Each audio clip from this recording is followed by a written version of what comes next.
اسی حوالے سے بات کر لیتے ہیں. ہمارے ساتھ موجود ہیں ڈان کے نمائندے انور اقبال صاحب. انور اقبال صاحب بہت شکریہ آپ کے وقت کا. انور اقبال صاحب مذاکرات کا دوسرا راؤنڈ بھی اسلام آباد میں ہونے جا رہا ہے اور ایک بار پھر امریکی نائب صدر جے ڈی وینس امریکی وفد کی نمائندگی کریں گے.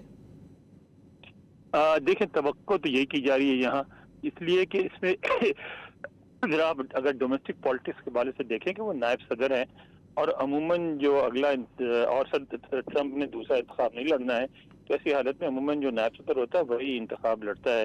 اور اگر ان کو اسلام آباد سے وڈرا کر کے یہاں بٹھا دیں اور دوبارہ ملاقات میں نہ بھیجیں تو ان کی پوزیشن بہت کمزور ہو جائے گی.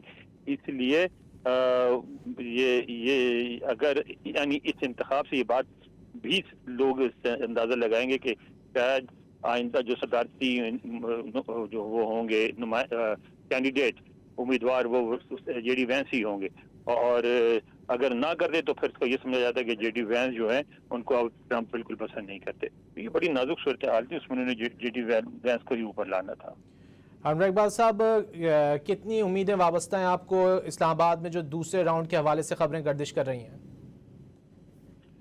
دیکھیے ہم لوگ جو کم از کم ڈان اس بات کا کریڈٹ لے سکتا ہے کہ ہم نے پہلے دن سے جب مذاکرات شروع ہوئے تھے اس وقت بھی ہم نے یہ نہیں کہا تھا کہ یہ ایک ہی ملاقات میں سب باتیں طے ہو جائیں گی. اس میں ہم نے کہا تھا کہ یہ ایک پروسیس کا حصہ ہے، اور بلکہ ہم نے واضح طور پہ یہ بات کی تھی کہ اس میں وہ پہلے تو یہ جنگ بندی کو جاری رکھنے کی بات کریں گے اور پھر کوئی اسٹرکچر بنائیں گے مزید گفتگو کا.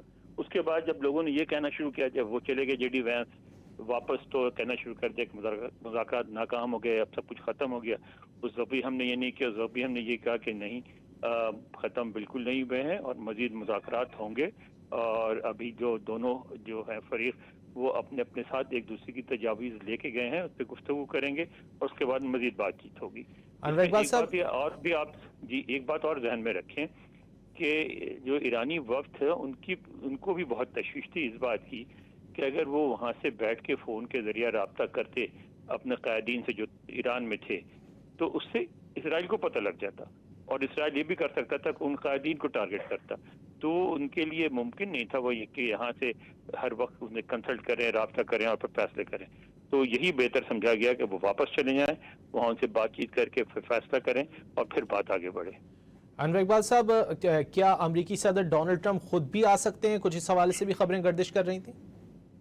لوگ کہہ رہے ہیں، ڈیپینڈ کرتا ہے. اگر تو کوئی بہت بڑا سمجھوتا ہو گیا جس میں سارے بڑے مسائل پہ سمجھوتا ہو گیا تو پھر آ بھی سکتے ہیں، کریڈٹ لینا بھی چاہیں گے. لیکن جس طریقے سے اگر بتدریج چل رہی ہے، جیسا گفتگو چل رہی ہے، کچھ پہ سمجھوتا ہوگا کچھ پہ نہیں ہوگا، بات چیت مزید ہوگی تو اس میں وہ پھر نہیں آئیں گے. انور اقبال صاحب ہم سے گفتگو کر رہے تھے، بہت شکریہ آپ کے وقت کا.